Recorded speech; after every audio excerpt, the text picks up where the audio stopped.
For interoperability, deterrence, and efficiency, South Korea says it is streamlining its military. Welcome to In Focus. I'm your host, Kim Jae-chun. Seoul's military restructuring is the first in 2 decades. Main goals include slimming down the top command structure by 15% and procuring the state-of-the-art military equipment. Here's a closer look at the plan in our newsreel. Not a choice, but a must. That's how South Korea's President Lee Myung-bak apparently describes the newly announced military reforms. On Tuesday, Defense Minister Kim Kwon-jin revealed what's dubbed the 307 Plan, which calls for 73 short and long-term military reforms. To improve the interoperability among the Army, Navy, and Air Force, the number of generals will drop by 15% to some 370 in 10 years. The chairman of the Joint Chiefs of Staff will also get greater administrative power, including personnel management. And to further strengthen deterrence against North Korea, the military plans to speed up its purchases of spy drones and fighter jets. Also, there are plans to procure more advanced radar systems and precision-guided weapons.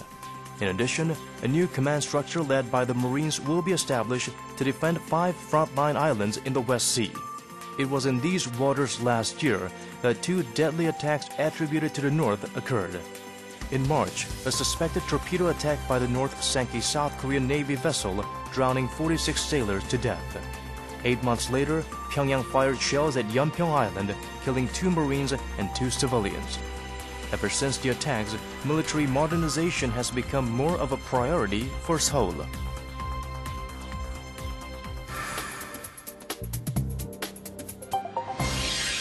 For more on South Korea's military modernization, we are now joined by Dr. Kim Chul-woo and Professor Nam Chang-hee. Dr. Kim Chul-woo, on my right, is a former Defense Ministry official and now a military research fellow with the Korea Institute for Defense Analysis. Welcome back to the program, Dr. Kim. Thanks for having me. And on my left, we have Professor Nam Chang-hee. Professor Nam is from the College of Social Science at Inha University.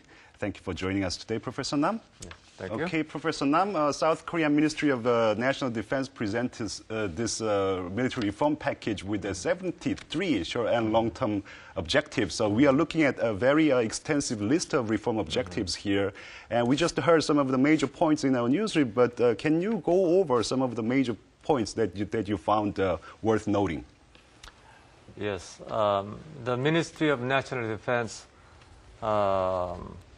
listed, as you have said, 73 tasks that they have to tackle with in order to achieve the defense reform. But I think we can summarize those into 3 major pillars. Mm-hmm. And the first one is to enhance jointness, jointness among 3 or 4 different services. What they call interoperability, I guess. Yes. Okay. And the second one is developing proactive defense capabilities. This is about how we can better defend ourselves from repeating North Koreans' threats. Mm-hmm.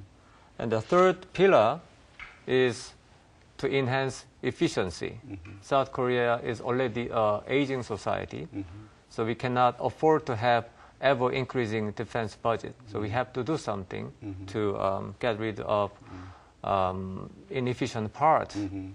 in our defense spending. Mm-hmm. So there are 3 major concepts. Okay, I guess. Well, what do you think about the South Korean government's military reform package? Are there any points that you'd like to highlight on the list? Or are there any measures that you'd like to add to the list? Personally, I'd like to underline specifically the command structure. Mm-hmm. In this Korean theater, so-called, with the military perspective, the command and control is very important. Look at in retrospect, last year's Cheonan incident and Yeonpyeong Island case reminds us that how it is important to respond in timely fashion. In that sense, at this time, the Ministry of National Defense announced its plan to revamp the top command structure. The chairman of the Joint Chiefs of Staff obviously has the operational power. Mm-hmm. But with this new plan, they are adding up administrative power. Specifically, they are adding the personnel management power, which is exclusively assumed by each service's chief of staff. Likewise, the chairman of Joint Staff, Foster General, can ask or cooperate with each services. So it's like the Joint Forces Command structure. On the one hand, it is operational power with the management, personnel management, and training, and even logistics. So they are combining those two hands to defend this country from whatever outer threats so in anywhere, any place. So the Ministry of National Defense wants to make the Korean military as operationally ready in any time, with the backdrop of lessons learned from the last year's North Korean provocations. So we would not tolerate any more threats. So which means it sends clear message toward outside possible enemies. So we are ready with those two hands consolidated, integrated to defend this country. Dr. Kim, can you say that that measure that you just mentioned is a part of a plan to prepare for a retrieval of wartime operational control, which is scheduled to take place in 2015? So it was originally scheduled in year 2012, as you know, but it transferred, delayed, and with the new security environment to the December 2015, which means we have only 4 years left to prepare in advance the wartime operational control we are undertaking that time.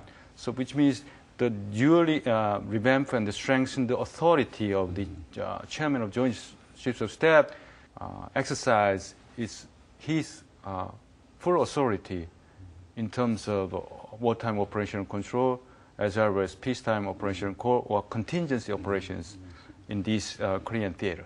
Okay, I see. I think this is a very significant point we have to underline. I see. So the list is indeed very extensive, and I don't think we have time to go over each specific item today. But one thing that seems to be so sure is that we are aiming at a very sweeping military reform. But Professor Nam, we've been hearing some critics criticizing these plans, and we've been hearing some concerned voices. So could you tell us what are the bases of those concerns, and do you think those concerns can be justified? Maybe one or two criticisms that are about the Defense Reform Plan 307. The first one is that it looks murky and lacks substance, while there's still some sort of disapproval or disappointment shared among the Air Force and the Navy. So we are talking about jointness, but there are some people among the Navy and Air Force who are not happy about this program. So I think in our effort to implement this plan, we should have more frank discussion among services in an effort to secure their full-hearted support to this program. Okay. And secondly, there seems to be an argument among the civil society that this might lead to another inter-Korean tension. But I can simply tell you this is not about increasing our aggressive capabilities. We are talking about defensive capabilities, and our South Korean posture is primarily oriented to curb North Korea's growing, number of provocative acts in a manner that we establish capabilities to be readily respond. So this is not about preemption. This is not about simply beefing up our military, but this is purely developing and improving deterrence, but in a somewhat different way. The measure is to scale down the tension, not to heighten it. Of course not, yes. Okay. Let's talk about electronic warfare. Electronic warfare has become one of the biggest concerns of South Korean government as North Korea try to sort of disrupt the GPS signal and try to derail the joint military exercise between the United States and South Korea. Is this really a concern? And if you think this is a concern, do you think that concern is properly addressed in this reform proposal? Yes, the general public recognized this serious problem over the last week's joint ROK-US military exercise, key resolve and Fall Eagle exercises. Actually, even civilians experienced the disruption of a GPS or kind of a cyber DDoS, right? DDoS attacks over their personal computers. That's why it made public, awareness regarding the North Korean cyber warfare capabilities. As far as I know, the North Koreans are trying to step up their ability. This is kind of new version of asymmetrical warfare they are trying to implement toward South Korea. So with the North Korean defectors, with some computer skills and professors testified that North Koreans systematically and intensively round up the so-called elites, computer-savvy guys to set up to make it a hacker-style warrior toward their perceived enemies. So I think their, positioning at the mountable equipment and Kaesong area and Kumgang Mountain, which was verified in the Korean Federal Commission. So I think those kind of stuff reminds us that our cyberspace readiness is also very important. So that's why the ministry, even that with this new plan, mentioned their strengths in the functions and missions of the cyber, our own command. So you think that concern is addressed in this reform proposal in adequate manner? Yes, indeed. And we even implemented a new policy to coordinate and institutionalize to outsource the civilian side experts toward the military community, and then they can collaborate with all the military strategy and personal computer techniques and hacking capabilities to counter attack or counter measures whatever new cyber warfare threats from North Korea. Okay, I see.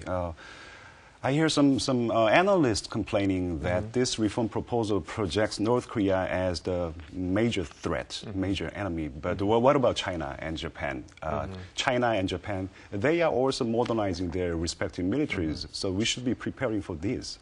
So what do you think about this line of argument? Well, that is a very important question. Well, I think I need to compare,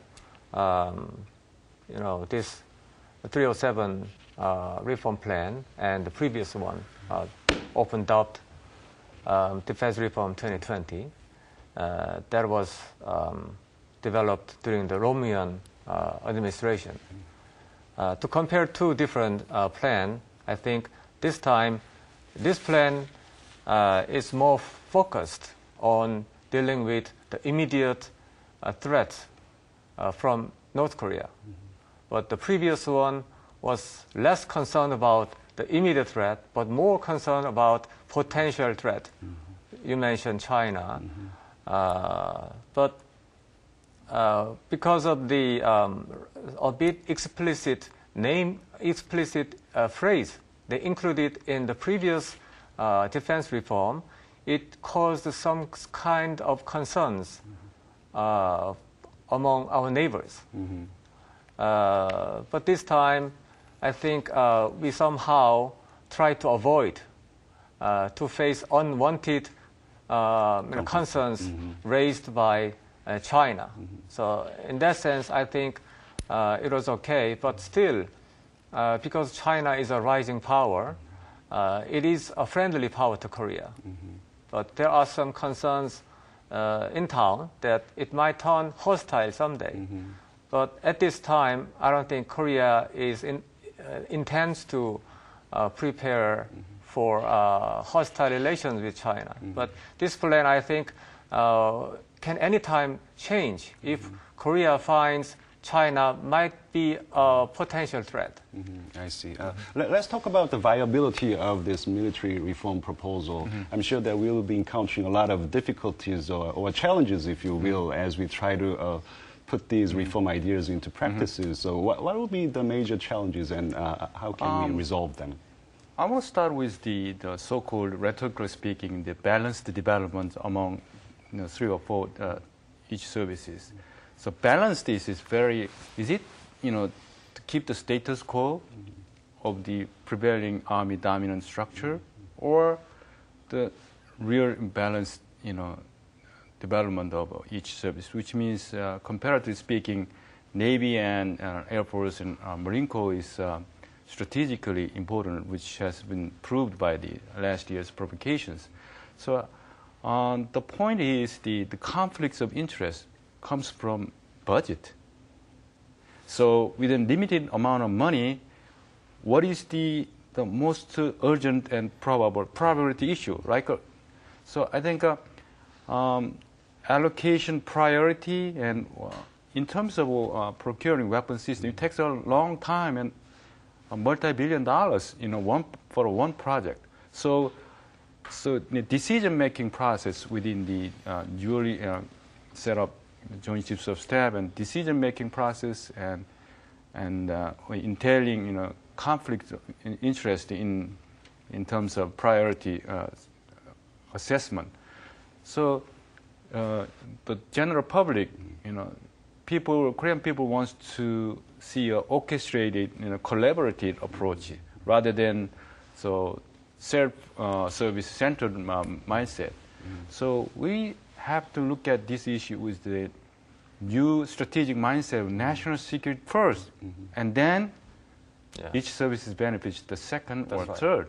So the common people, the consensus building measures takes time, but it should be done within the common sense approach. And in that sense, as far as I'm concerned, that national security friendly news coverage is very important, which the news coverage and news agenda setting directly affects the public opinion, and that it also correlates with the National Assembly's response to that public opinion. So military reform and this area is very professional area. This is not a matter of a public opinion matter. So the point is, the bottom line is how to implement this new visionary plan to the actionable measures to be taken by each services, happily supported and supporting willingness to cooperate for the national security of Korea. So we have to think about the ways in which we can elicit more cooperation from the Korean mass public. Yeah, they are willing to do that, but at the last, devil's always in the details. So I think the implementing process sometimes demands the ultimate sacrifice of each war services, current status. So we have to get over that hurdle to reach the goal. The one more thing is every 4 or 5 years, and this presidential election year politics is indirectly or directly involving this kind of reform measures. So next year, in year 2012, which is very critical juncture, as you know, so the Republic of Korea, North Korea, and the surrounding country, even including Japan, has a new, presidential power transfer is very likely to happen. So I think approach this new juncture. So this plan declares over the 10 to 20 years, which means within that time fracture, 3 or at least 4 new administrations coming in and out. So how can we institutionalize or legalize these measures with the consensus building measures? Professor Now, if we can talk about the size of South Korea's military spending, Dr. Kim just mentioned the budget constraint that the South Korean government is faced with. South Korea, in terms of the military spending, ranks about 12th in the world. And this year alone, we are looking at about $31 billion of military budget. Is this the right amount? Well, I'm not really an expert on that issue, but in the beginning I told you that Korea is already an aging society, and we are pressed very hard. The government is pressed very hard by the civil society to increase welfare spending. But the problem is, as we all know, we were experiencing, unending provocations made by North Koreans. We still vividly remember, the tragic sacrifices of 46 sailors and 2 Marines, 2 civilians, shelled while they're working. So, So you're saying that we should spend more? I'm not saying we should spend more, but I think we should somehow streamline inefficient parts of our defense spending. And then with the money, we should invest the newly secured budget in an effort to adequately respond to these unending threats we are facing today. So it's not a matter of how much we are spending, rather it's a matter of where we are spending or whether how we are efficiently making, we are spending. making the right investments. Right, yes. So we are doing our best to beef up our defense, but ironically, according to this think tank in London, South Korea, the Korean Peninsula is experiencing the most dangerous time since the end of the Korean War. Why is this? Do you think the Korean Peninsula is indeed going through the most dangerous time? Yeah, London-based think tank IISS get a good publicity from their prestigious military balance. This new version of the new edition of 2011 described the Korean Peninsula, comparatively speaking, most dangerous time period we are entering. So I fully buy their assessment.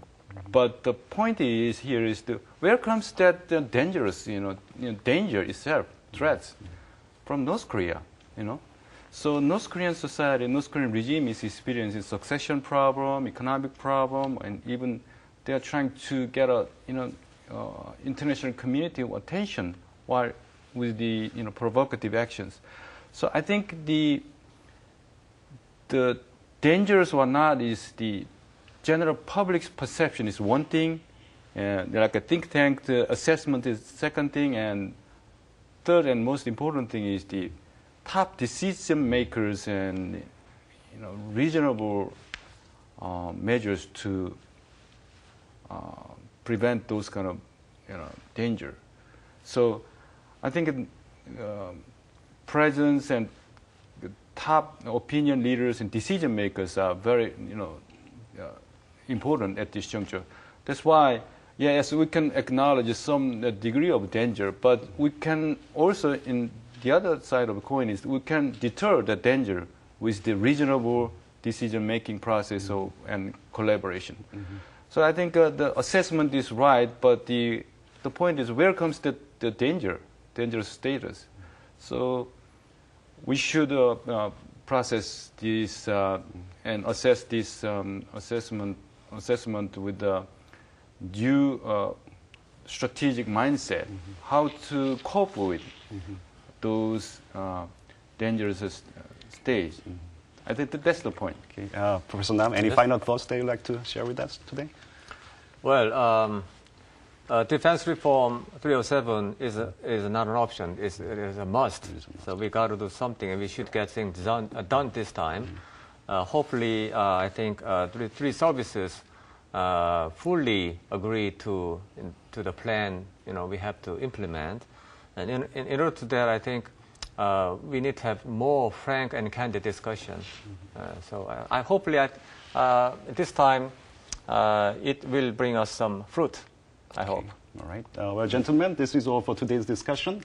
Thank you for a very insightful discussion today. Thank you very much. Thank you. It's been said that the devil is in the details. And for South Korea, challenges lie ahead in modernizing its military. To meet future needs amid provocations by North Korea, it should be underscored that national security rides on successful reforms. I am Kim Jae-chun for In Focus. Please do join us again next week. Thank you for watching.